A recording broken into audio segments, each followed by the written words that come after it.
Salam sejahtera Malaysia. Denyut nadi suara rakyat bergema di channel ini. Selamat pagi tuan-tuan dan puan-puan yang dihormati sekalian.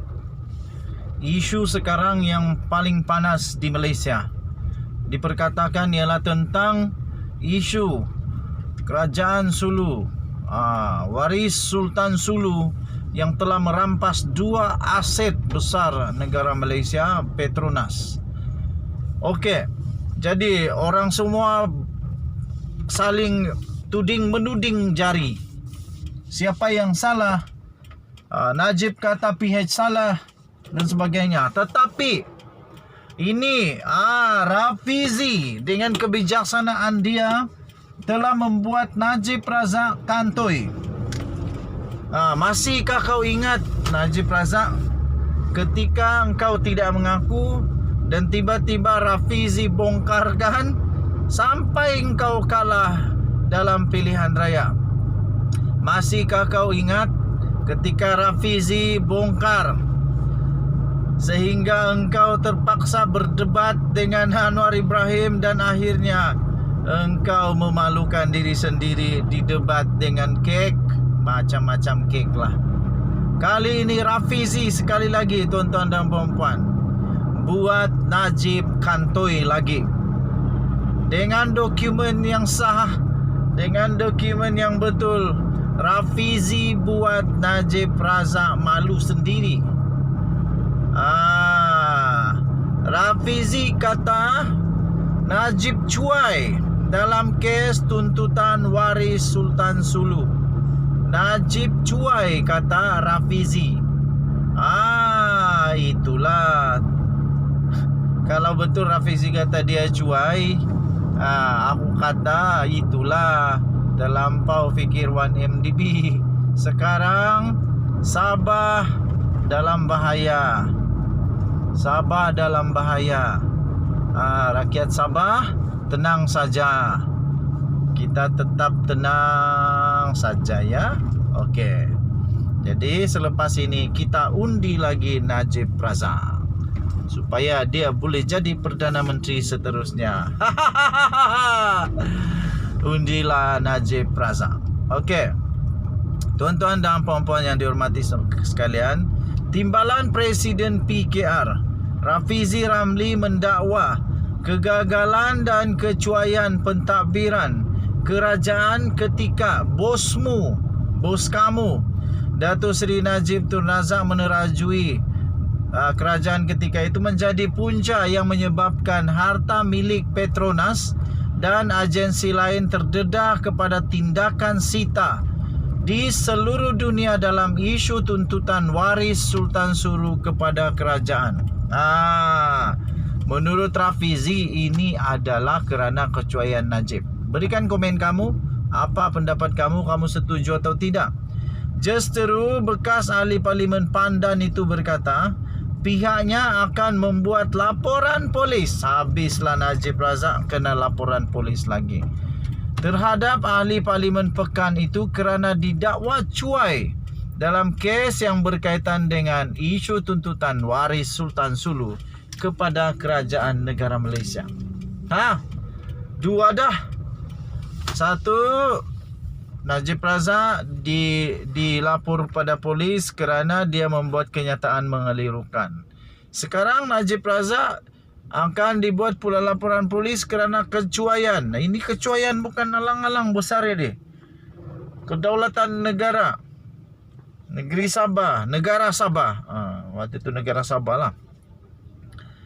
Untuk itu kata beliau akan menyusul jadual bagi membolehkan laporan polis itu dibuat di seluruh negara. Wah, banyak laporan polis ni akan dibuat kalau begini. Mengulas lanjut, Rafizi berkata, sejak berita mengenai tindakan waris Sultan Sulu menyita aset Petronas tersebar, Najib bertubi-tubi menyerang. Kononnya ia berpunca daripada kegagalan kerajaan pentadbiran Pakatan Harapan. Beliau percaya Najib bertindak demikian demi mengalihkan pandangan rakyat kepada bekas peguam negara Tommy Thomas untuk membina persepsi perkauman. Kononnya pentadbiran PH melantik tokoh bukan Melayu yang akhirnya menggadaikan kedaulatan negara. Katanya lagi ini permainan persepsi yang cuba dimainkan Najib untuk dua tujuan katanya. Tujuan yang pertama menurut Rafizi Ramli adalah untuk terus memainkan politik perkauman menjelang pilihan raya umum PRU ke-15 yang akan datang. Kedua, mengalihkan pandangan rakyat daripada fakta sebenar, yaitu tindakan undang-undang yang membawa kepada kejadian aset Petronas itu disita sebenarnya bermula akibat daripada keputusan semasa beliau menjadi Perdana Menteri, katanya dalam kenyataan itu. Najib Razak, habislah engkau kali ini. Engkau akan dibagi banyak laporan polis. Terpaksalah berhadapan pula dengan pacik polis lepas ini. Kena siasat kah, apakah NFA kah, tak apa, tak kisahlah. Yang penting kena buat laporan polis lah. Kalau perlu buatlah. Dan kalau saya terus terang sebagai rakyat negeri Sabah, siapapun yang bersalah harus dipertanggungjawabkan. Ini kegagalan siapa, kecuaian siapa, tidak kiralah PH kah, warisan kah, BN kah, UMNO kah, Najib Razak kah, Mahathir kah, siapa saja. Kalau dia yang bertanggungjawab mesti dihadapkan ke muka pengadilan. Jangan main-main dengan negeri Sabah. Rafizi mendakwa Najib ketika pentadbirannya sudah dimaklumkan. Sudah pun dimaklumkan mengenai tuntutan itu seawal 2017. Dan semakan kertas-kertas keputusan proses timbang tara bertarikh 28 Februari lalu juga menunjukkan bahawa pentadbiran Najib sudah pun dimaklumkan mengenai tindakan undang-undang yang boleh membawa kepada tindakan menyita aset itu. Habis. Ini dia bukti yang telah diberikan oleh Rafizi. Perkara itu boleh dirujuk pada kertas keputusan timbang tara setebal 124 muka surat dan rujuk muka surat 23 di bawah tajuk The Initial Phase of the Proceeding Perenggan 21. Pada perenggan itu secara jelas menyatakan bahawa penuntut iaitu waris Kesultanan Sulu telah menyerahkan notis awal menyatakan hasrat untuk memulakan proses timbang tara bertarikh 2 November 2017 di Kedutaan Malaysia di Madrid, katanya. Beliau mendakwa ketika notis bertarikh 2 November 2017 itu diserahkan, Najib sedang terperangkap dengan skandal 1MDB dan sebagian besar tumpuan pentadbirannya dalam setahun terakhir sebelum kala PRU 14 adalah untuk menutup skandal itu. Aku dah kata.